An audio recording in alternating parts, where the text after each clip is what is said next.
नमस्कार। आज के इस विश्लेषण में हम सीधे मानव मन के सबसे अंधेरे और रहस्यमयी कोने में उतरने वाले हैं।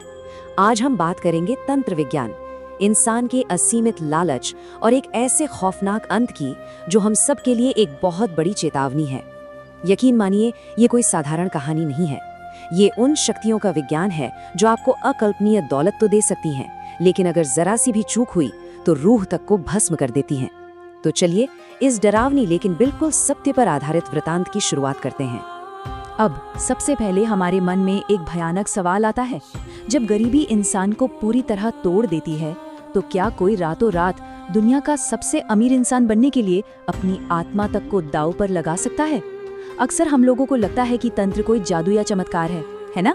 लेकिन असल में ऐसा बिल्कुल नहीं है। तंत्र ब्रह्मांड की अदृश्य ऊर्जा का एक बेहद कठोर और क्षमा न करने वाला विज्ञान है। इसे बिना किसी योग्य गुरु के छूना सीधा सीधा विनाश को बुलावा देना है। तो इस पूरी घटना के केंद्र में है वैभव नाम का एक आम इंसान। सच कहूं तो इसके कोई बहुत बड़े सपने नहीं थे, बस एक शांति की जिंदगी चाहिए थी इसे। लेकिन नियति का खेल देखिए, एक भयानक एक्सीडेंट में पिता का अचानक निधन हो गया।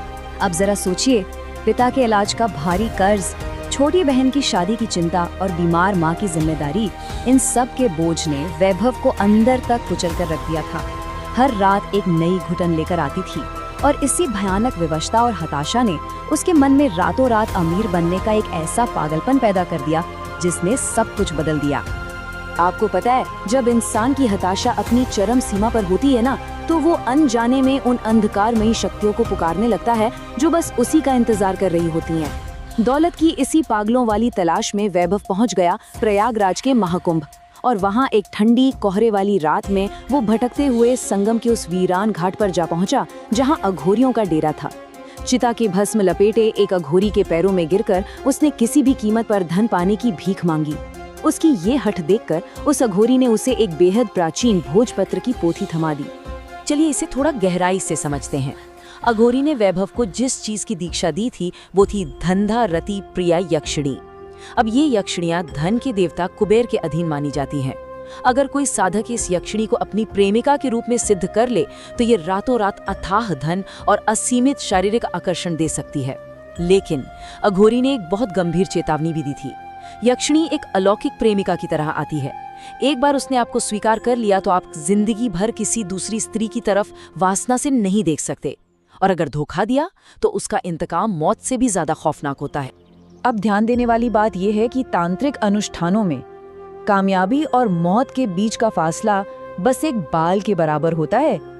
यक्षिणी साधना कोई आम पूजा पाठ नहीं है, ये अपनी जान की बाजी लगाने वाला एक बेहद उग्र अनुष्ठान है।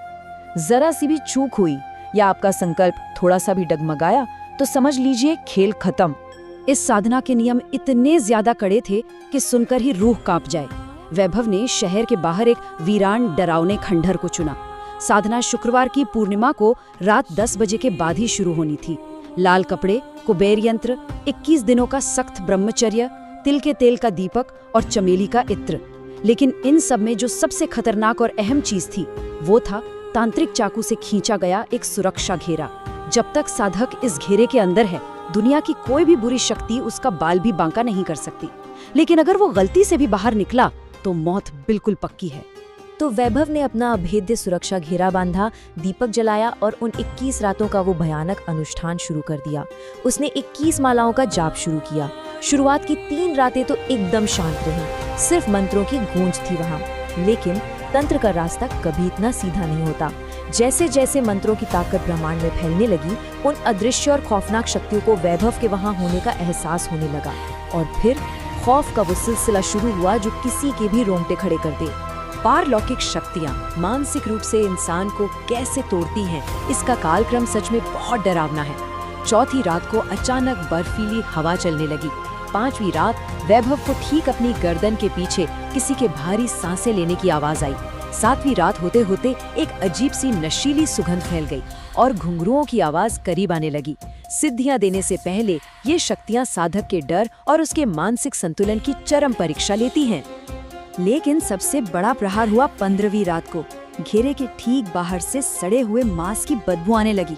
वैभव ने आंखें खोली और जो देखा वो दिल दहला देने वाला था।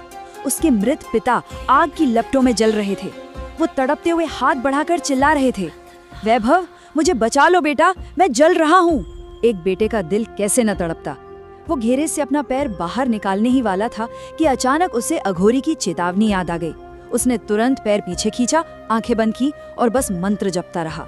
और कुछ ही सेकंड्स में वो डरावना नजारा धुएं की तरह गायब हो गया। 21वीं और आखिरी रात सबसे भारी थी। उस रात एक बेहद खूबसूरत निर्वस्त्र अप्सरा की मायावी परछाई ने उसे वासना में फंसाकर घेरे से बाहर बुलाने की कोशिश की। लेकिन वैभव अब तक समझ चुका था कि यक्षिणी कभी इस तरह निर्वस्त्र प्रकट नहीं होती। उसने इस आखिरी छलावे को भी पार कर लिया और जैसे ही अंतिम माला पूरी हुई, वो पूरा खंडर एक सुनहरे प्रकाश से भर गया। एक दिव्य सुगंध फैली और पिघले हुए सोने जैसी चमक के साथ साक्षात धन रतिप्रिया यक्षिणी प्रकट हो गई। उन्होंने मुस्कुराते हुए वैभव को उसकी मुंह मांगी दौलत का वरदान दिया। और ये बात बहुत स्पष्ट रूप से दिखाती है कि इंसान का सबसे बड़ा दुश्मन कोई बाहरी शक्ति नहीं, बल्कि उसका अपना अहंकार होता है। महज 3 साल बाद वो गरीब और कर्ज में डूबा हुआ वैभव अब शहर का सबसे रसूखदार और अमीर इंसान बन चुका था। यक्षिणी ने अपना हर एक वादा निभाया था, लेकिन इस बेतहाशा दौलत और ताकत ने वैभव को पूरी तरह अंधा कर दिया था। उसे लगने लगा था कि उसने ब्रह्मांड की शक्तियों को अपनी मुट्ठी में कर लिया है, और सच कहूं तो यही अहंकार उसके खौफनाक अंत की शुरुआत बना। मानव स्वभाव कब तक अपनी प्रवृत्तियों को दबा सकता है? वैभव की कंपनी में राधिका नाम की एक बेहद खूबसूरत सहायिका आई। 3 साल तक एक अदृश्य शक्ति के प्रेम में रहने के बाद वैभव अब एक जीती जागती इंसान की तरफ वासना से आकर्षित होने लगा। पर वो ये भूल गया कि यक्षिणी कोई साधारण स्त्री नहीं है, वो उसके दिमाग के विचार तक पढ़ सकती थी। उसने वैभव को डरावनी चेतावनियां भी दी, अचानक शीशे का चटकना, घुंघरों की डरावनी आवाजें। लेकिन वैभव तो वासना में अंधा हो चुका था। उसने सब नजरअंदाज कर दिया और एक तूफानी रात राधिका को अपने बंगले पर बुला लिया। और फिर शुरू हुआ वो भयानक प्रतिशोध। जैसे ही वैभव ने राधिका को स्पर्श करने की कोशिश की, पूरे बंगले का तापमान मानो शून्य से नीचे गिर गया। एक झटके में सारे लाइट्स बुझ गई। इस खौफनाक माहौल को देखकर राधिका दहशत के मारे वहीं बेहोश हो गई। और फिर उस घने अंधेरे के बीच प्रकट हुई यक्षिणी। लेकिन इस बार धोखा खाने के बाद माया का वो सुनहरा आवरण टूट चुका था। अब वहां कोई सुंदर देवी नहीं खड़ी थी। यक्षिणी का वो रूप इतना भयानक था कि उसकी कल्पना करना भी मुश्किल है। वो हड्डियों के ढांचे वाली एक सड़ती हुई पिशाचनी में बदल चुकी थी। उसकी आंखों से खून टपक रहा था और उसके नाखून खंजर की तरह लंबे हो गए थे। और उसकी वो विभत्स चीख, तुमने अपना वचन तोड़ा है वैभव, अब अपने किए का दंड भुगतो, इतनी खौफनाक थी कि बंगले की दीवारों में दरारें पड़ गईं। आपको पता है, तांत्रिक शक्तियां जब क्रोधित होती हैं तो वो एक झटके में नहीं मारती, वो तड़पा तड़पा कर प्राण लेती हैं। रातों रात वैभव का पूरा साम्राज्य रहस्यमयी आग में जलकर खाक हो गया। शेयर बाजार में लगा सब पैसा डूब गया। लेकिन सबसे भयंकर यातना तो उसके शरीर को दी गई। हर रात वो खौफनाक पिशाचनी उसकी छाती पर बैठकर उसकी जीवन ऊर्जा चूसने लगी।